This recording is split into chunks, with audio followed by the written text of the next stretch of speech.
E chegamos ao nosso 16º episódio. Sejam bem-vindos ao Lê com a Gente. Então, nós estamos fazendo a leitura guiada e a gente convida vocês que nos acompanhem nessa jornada, onde, além da leitura, é claro que a gente acaba fazendo alguns comentários. Quebrando o hábito de ser você mesmo, Dr. Joe Dispenza. Eu me chamo Lisiane Pesce e tenho a minha amiga aqui, Débora, junto comigo, junto com a gente, né? Para que a gente possa, então, seguir nessa caminhada. Tudo bem, Débora? Tudo bem? Vamos, então, ao capítulo Bora lá? 5. Bora lá. Bora lá. Capítulo 5, página 123. Vamos lá, deixa eu ajustar aqui um pouquinho só a minha câmera. Sobrevivência versus criação. No último capítulo, utilizei propositadamente o exemplo da minha escrita para ilustrar meu ponto sobre transcender os três grandes, porque quando você escreve, está criando palavras, seja na página física ou em um documento digital.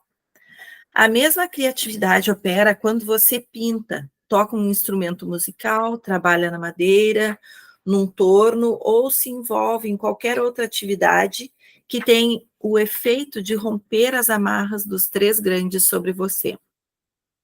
Por que é tão difícil viver nesses momentos criativos? Se focamos em um passado indesejado ou num futuro temido, significa que vivemos essencialmente sob estresse, no modo de sobrevivência. Quer estejamos obcecados com a saúde, a sobrevivência do corpo, pagando a hipoteca, a necessidade de sobrevivência do abrigo do ambiente externo, ou sem tempo suficiente para fazer o que precisamos para sobreviver.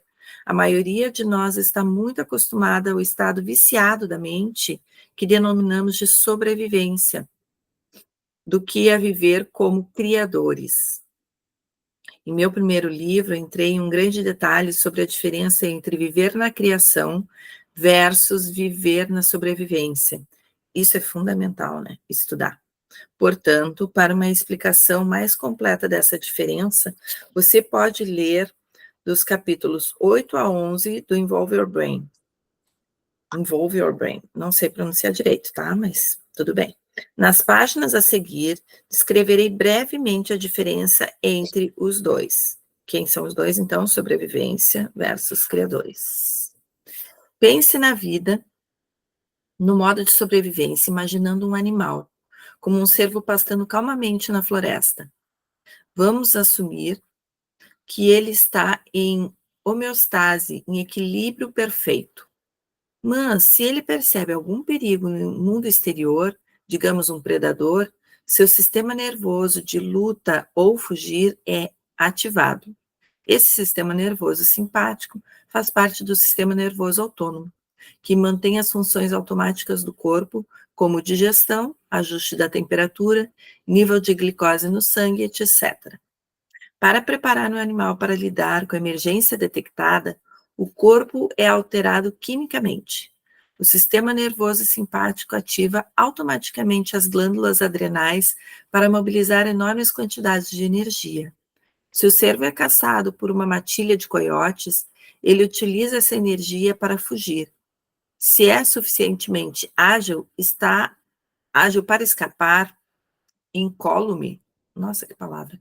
Talvez após uns 15 e 20 minutos, quando a ameaça não estiver mais presente, ele voltará a pastar, com um equilíbrio interno recuperado. Isso é um estresse de curto prazo. Então, vejam a habilidade, né, dele. Mesmo depois de tão pouco tempo, ele volta ao que ele estava fazendo. Isso a gente vê em vídeos, né? Tipo, é caçado, aí acabou o perigo, como se nada tivesse acontecido, ele volta ali a comer o pastinho dele. Bem assim. Todos os organismos são projetados para estresse de curto prazo. Nós humanos temos o mesmo sistema instalado. Quando percebemos o perigo, nosso sistema nervoso simpático é ativado, a energia é imobilizada, etc. Praticamente da mesma forma que o cervo. Nos primórdios da história humana, essa resposta fantasticamente adaptativa ajudou-nos a confrontar as ameaças dos predadores e outros riscos à sobrevivência.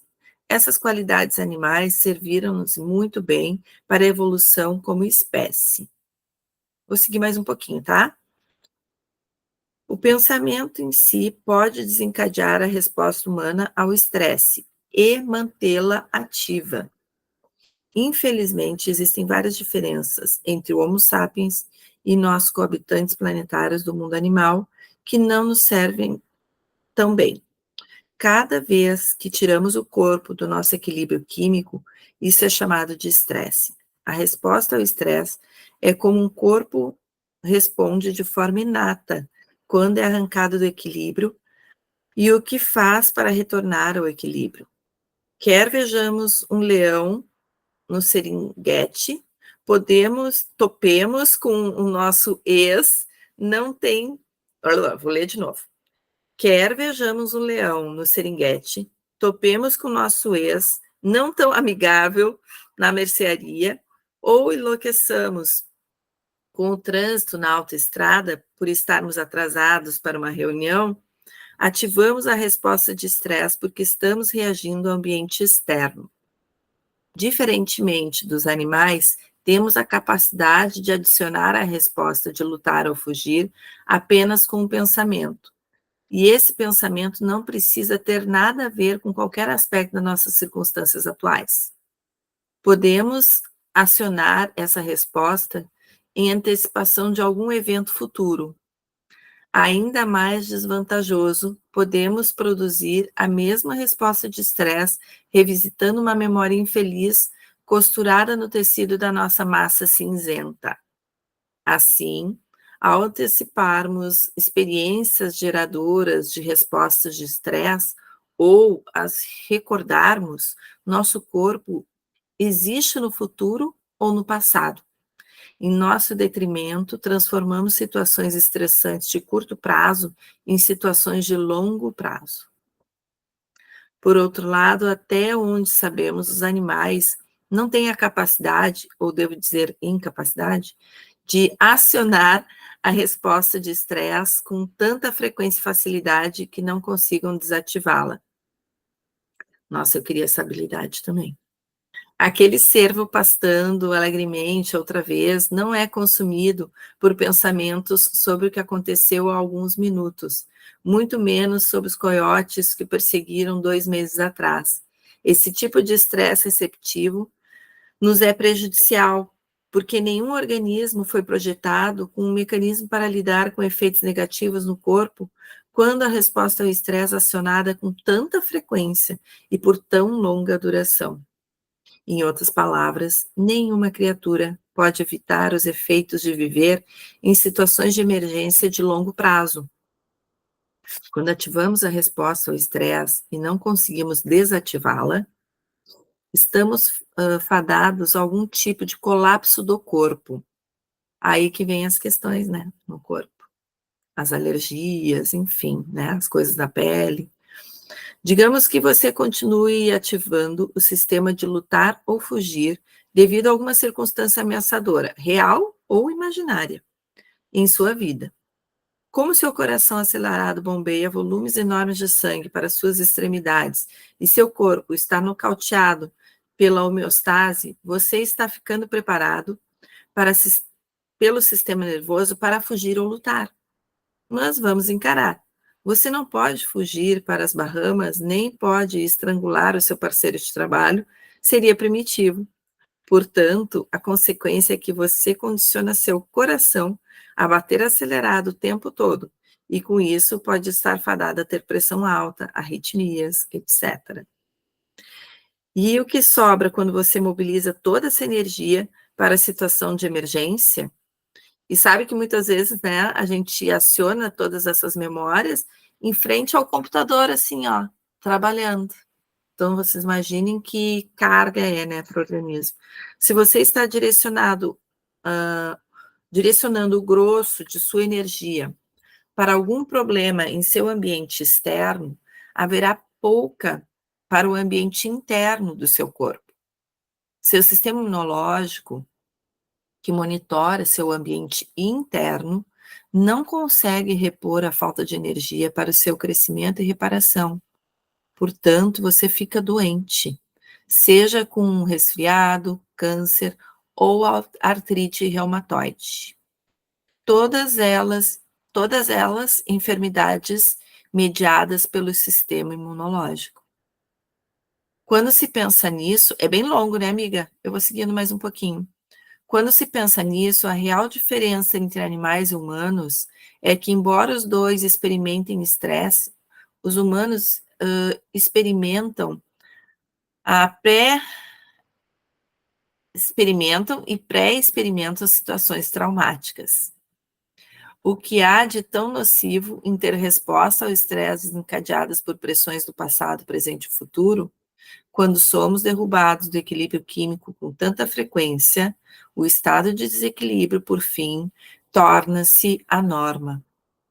Como resultado, estamos destinados a viver nosso destino genético, e na maioria dos casos isso significa sofrer de algumas doenças. Pausa aqui, um minuto.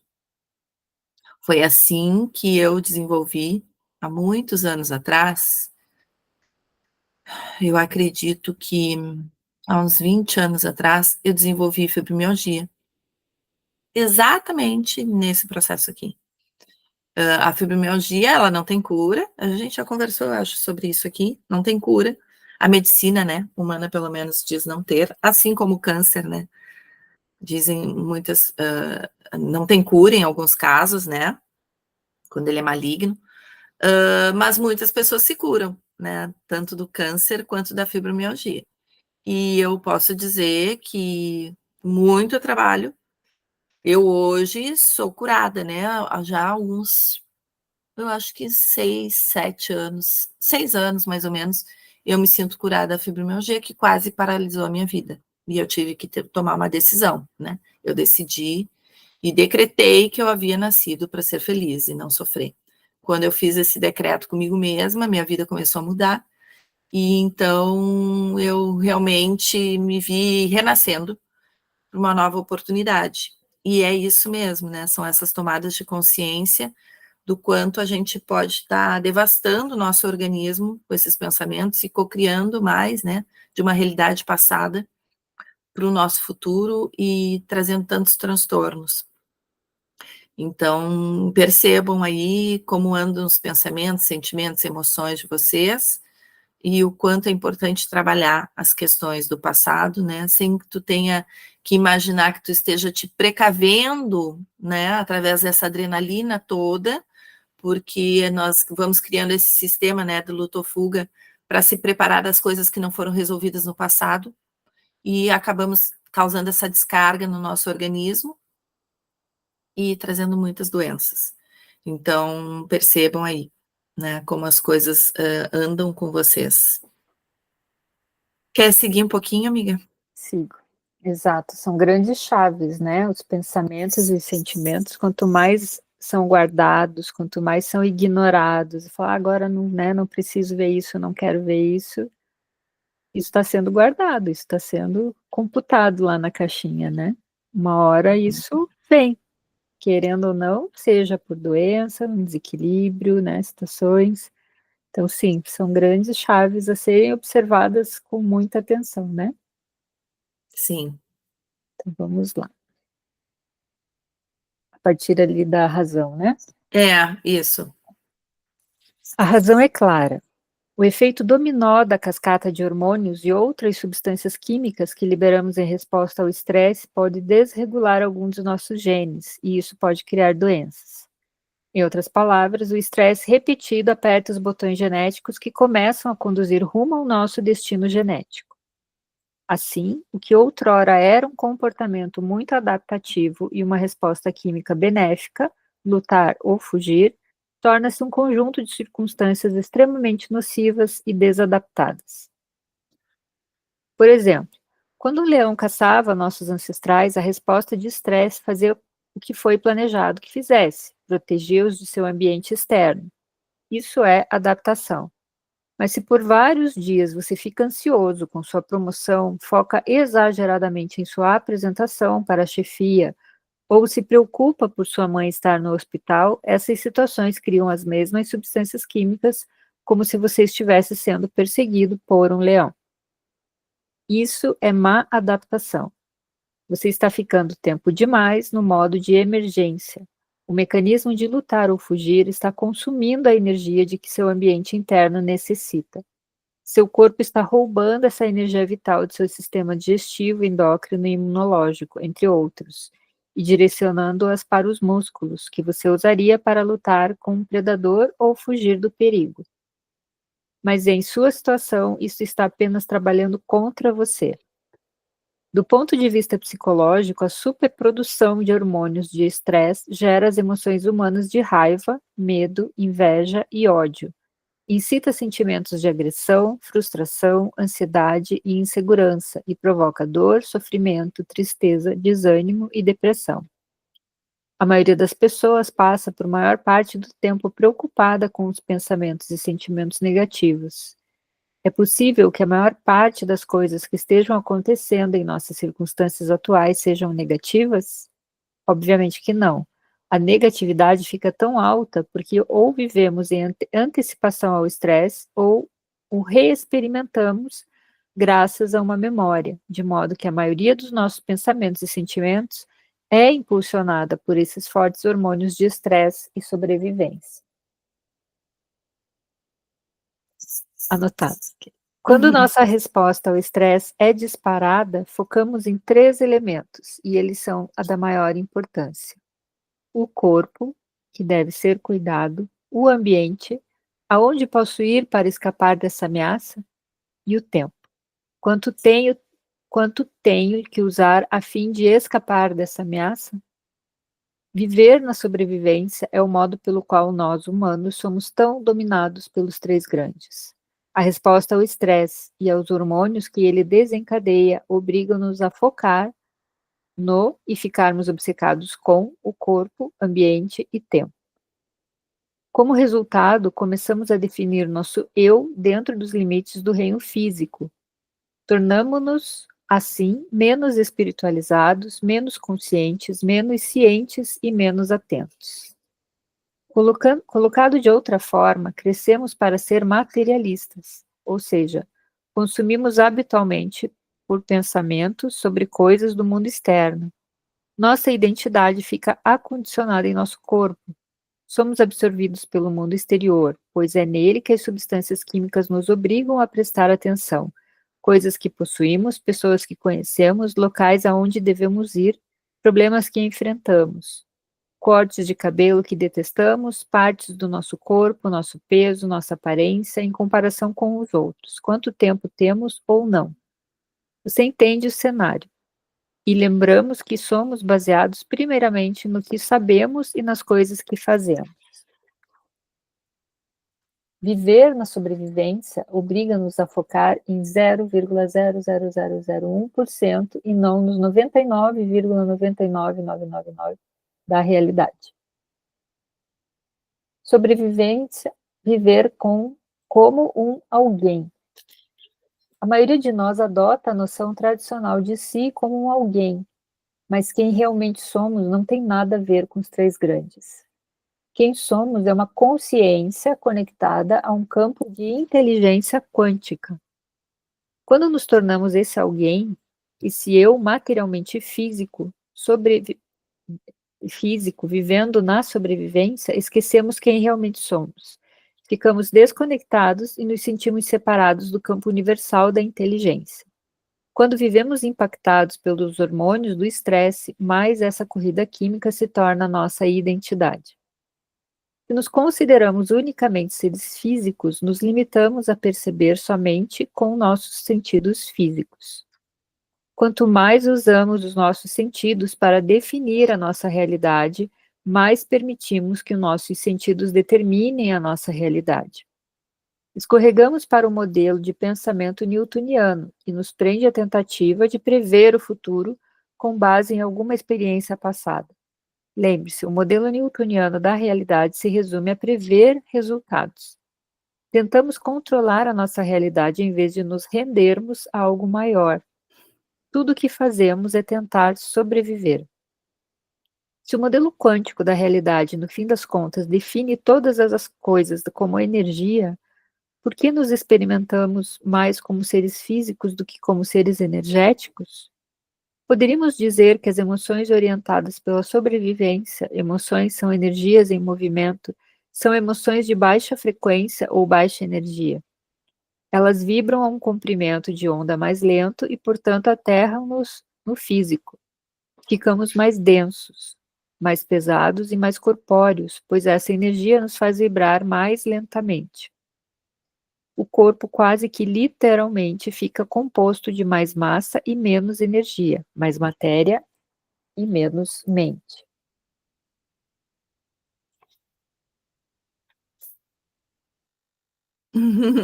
Perdão, a voz até embargou. Então, amiga, seguimos?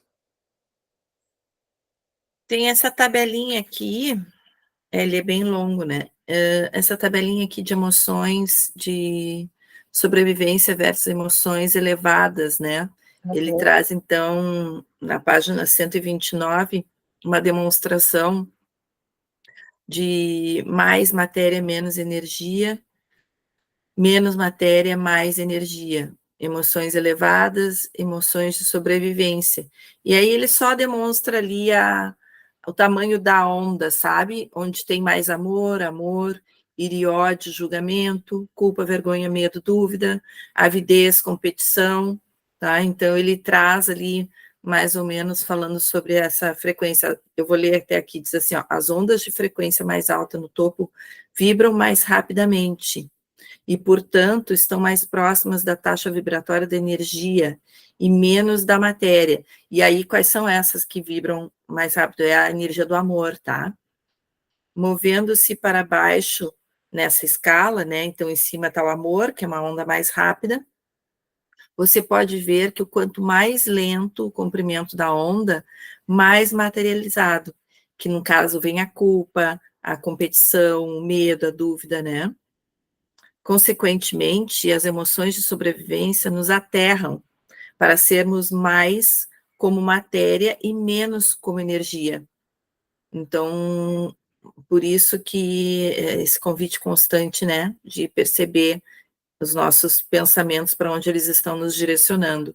Emoções como raiva, ódio, sofrimento, vergonha, culpa, julgamento e luxúria fazem-nos sentir mais físicos, mais presos na matéria e inclusive desconectados da nossa intuição, né? Porque como tu vai perceber a tua intuição se tu tá na frequência do medo? Se torna bem impossível. Faz sentir físicos, mais parecido. Tá. Emoções como a raiva, ódio, sofrimento, vergonha, culpa, julgamento, luxúria fazem sentir mais físicos, pois são de uma frequência mais lenta e mais parecida com a de objetos físicos. No entanto, as emoções mais elevadas, como o amor, alegria, gratidão, têm frequências mais altas. Como resultado, são mais energia e menos físico matéria. Eu vou ler só esse último trechinho, porque depois já começa um outro que a gente deixa para o próximo episódio. Diz assim pode fazer sentido que se inibirmos nossas emoções mais primitivas de sobrevivência e começarmos a romper nosso vício nelas, nossa energia será de frequência mais alta e haverá menor probabilidade de nos enraizarmos no corpo. De certo modo, podemos liberar energia do corpo quando o corpo tornou-se a mente para o campo quântico. À medida que nossas emoções ficarem mais elevadas, naturalmente ascenderemos a um nível de consciência mais alto, próximo à fonte criadora de tudo que é, Deus, enfim, aquilo que cada um acredita. E nos sentiremos mais conectados à inteligência universal, que é isso, né? É um grande convite aí que ele já vai fazendo para despertar essa consciência do que a gente vem aí vibrando mesmo, né? Quais as frequências que a gente tem acionado no dia a dia para manifestar o novo, né? Porque senão a gente só manifesta mais do mesmo. É isso. E encerramos por aqui então. E deixa aqui mais uma vez, como eu falei, todos os teus comentários, né? Aquilo que tu já vem, a Débora sempre lembra de uma forma muito boa aqui, de vocês verem como isso está impactando na vida de vocês, essa leitura, se vocês têm acompanhado, se vocês chegaram agora, o que vocês estão achando, enfim, né?